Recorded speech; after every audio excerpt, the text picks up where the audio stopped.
3, 2, 1, now. Taken off.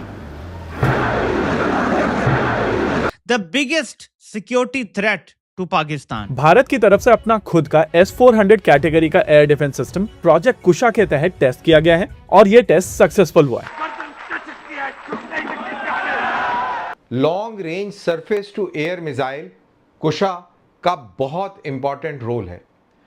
मेरे को ऐसा लगता है कि ये आगे आने वाले समय में S-400 जैसी मिसाइल सिस्टम को रिप्लेस करेगा, जो कि यूएस के साथ पाकिस्तान ने एक रिक्वेस्ट की है और इसका कोई माजी में कोई इस किस्म की कोई नजीर नहीं मिलती। एमनेस्टी इंटरनेशनल ने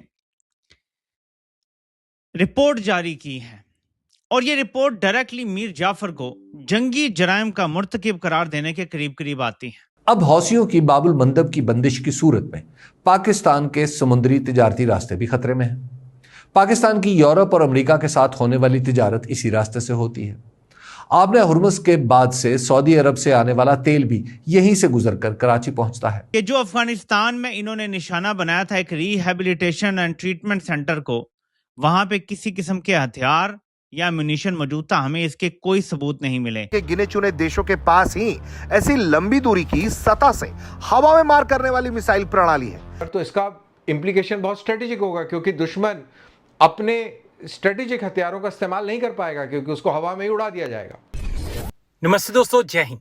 भारत ने अपनी स्वदेशी वायु रक्षा क्षमता को मजबूत करने की दिशा में एक और महत्वपूर्ण उपलब्धि हासिल कर ली है। रक्षा अनुसंधान एवं विकास संगठन DRDO ने गुरुवार को ओडिशा तट पर स्थित APJ अब्दुल कलाम द्वीप से Kusha long range surface to air missile का पहला सफल उड़ान परीक्षण किया। यह परीक्षण भारत के स्वदेशी लंबी दूरी के एयर डिफेंस कार्यक्रम प्रोजेक्ट कुशा के लिए एक बड़ी सफलता माना जा रहा है। इसका उद्देश्य देश के लिए ऐसी स्वदेशी वायु रक्षा प्रणाली तैयार करना है जो लंबी दूरी से आने वाले हवाई खतरों को रोक सके। प्रोजेक्ट कुशा की तुलना रूस के S-400 एयर डिफेंस सिस्टम से इसलिए की जा रही है क्योंकि दोनों का उद्देश्य लंबी दूरी से आने वाले हवाई खतरों को रोकना है। प्रोजेक्ट कुशा को भारत की स्वदेशी लंबी दूरी की वायु रक्षा प्रणाली के रूप में विकसित किया जा रहा है, जिसकी सबसे लंबी दूरी वाली इंटरसेप्ट मिसाइल 350 से 400 किलोमीटर तक लक्ष्य को निशाना बनाने में सक्षम होगी। DRDO के अनुसार यह पहला परीक्षण एक इलेक्ट्रॉनिक लक्ष्य के खिलाफ किया गया। अभी 1 घंटा पहले भारत ने Kusha long range surface to air missile का टेस्ट किया है।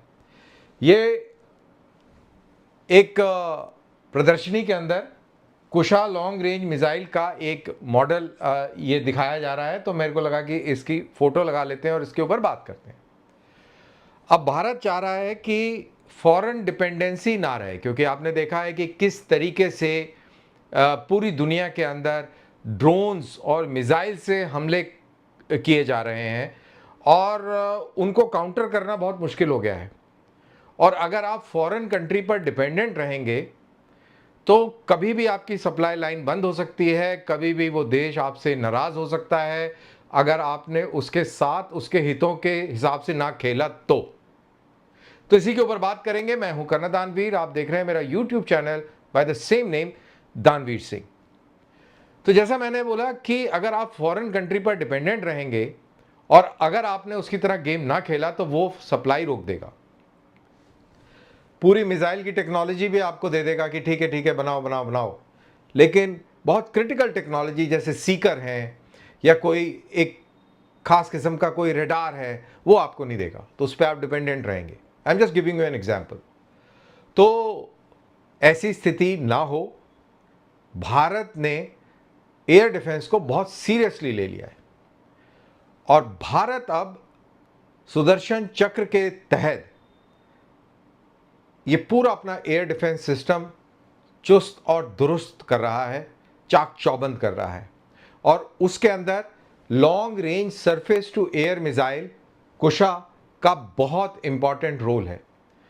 मेरे को ऐसा लगता है कि ये आगे आने वाले समय में S-400 जैसी मिसाइल सिस्टम को रिप्लेस करेगा।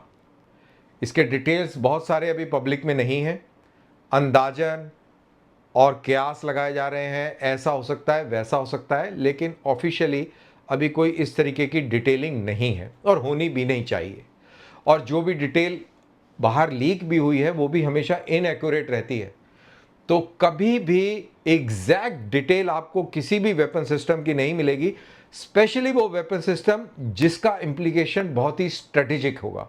क्योंकि अगर ये वेपन सिस्टम डिप्लॉय होंगे बड़े पैमाने पर, तो इसका इम्प्लीकेशन बहुत स्ट्रेटेजिक होगा, क्योंकि दुश्मन अपने स्ट्रेटेजिक हथियारों का इस्तेमाल नहीं कर पाएगा, क्योंकि उसको हवा में ही उड़ा दिया जाएगा। तो शॉर्ट रेंज मिसाइल्स हैं, लॉन्ग रेंज मिसाइल्स हैं, मीडियम रेंज मिसाइल्स हैं। तो ये अलग अलग लेयर पर अलग अलग टारगेट्स को टारगेट करने के लिए है और भारत इसी दिशा में आगे काम कर रहा है। और हमने देखा जैसे यूक्रेन ने अभी मॉस्को के ऊपर हमला कर दिया ना हमला, आप नहीं काउंटर कर पाए, अमेरिका भी नहीं कर पाया, ईरान ने बैंड बजा दिया, फोड़ दिया, यूएई इसका कोई लेना देना नहीं है, उसके वैसे ही थप्पड़ पड़ते रहे और उसका बुरा हाल कर दिया। आपकी पेट्रियट मिसाइल, आयरन डोम, एरो, थार्ड और पता नहीं क्या क्या, वो सब फेल हो गए। तो आपको अपना सिस्टम बनाना पड़ेगा, आपको अपना ऐसा सिस्टम बनाना पड़ेगा जो कि किफ़ायती हो। अब ये भी नहीं हो सकता ना कि 1000 रुपये का ड्रोन चलाया आपने और 1 करोड़ की मिसाइल मार दी उसमें। तो आपको उस हिसाब से बैलेंस करना पड़ेगा। बैलेंस करने के लिए लेज़र वेपन्स भी बनाए जा रहे हैं। लेज़र एनर्जी से जो कि मुश्किल से 1 रुपये का, कहीं मैं पढ़ रहा था कि भाई एक लेज़र बीम से अगर कोई मिसाइल या वो डिस्ट्रॉय होता है आपका, तो उस लेज़र बीम की कीमत नॉट मोर देन 1 रुपी। अब ये कितना है सही और कितना नहीं है आई कांट से, बट मैंने कहीं पढ़ा था तो मैंने कहा आपको बता दूं। लेकिन अंडरलाइन ये है कि बहुत सस्ता पड़ेगा। तो हमको उस तरीके की टेक्नोलॉजी बनानी है और ये मिक्स्ड टेक्नोलॉजी का पूरा मिश्रण होगा। मिक्स्ड लेयर्स के तहत ये पूरी चीज़ें टैकल करी जाएंगी। छोटे ड्रोन हैं, टैक्टिकल ड्रोन है, मीडियम एल्टीट्यूड, हाई एल्टीट्यूड के ड्रोन हैं, आपके स्ट्रेटेजिक मिसाइल्स हैं, आपकी क्रूज़ मिसाइल्स हैं। तो बहुत सारे किस्म की थ्रेट को टैकल करने के लिए आप अलग अलग किस्म का सिस्टम रखेंगे। और ये जो सिस्टम आज टेस्ट हुआ है, Kusha missile, long range surface to air missile, ये उसी दिशा में एक महत्वपूर्ण कदम है। And I am very sure जिस तरीके से हमने इसको गंभीरता से लिया है, क्योंकि जो चीज़ हम गंभीरता से ले लेते हैं वो कर लेते हैं। अब इसको बहुत गंभीरता से ले लिया है हमने, तो ये कुछ ही सालों के अंदर ये बहुत बेहतरीन सिस्टम हम अपना इंडिजिनस खड़ा कर देंगे। एमनेस्टी इंटरनेशनल ने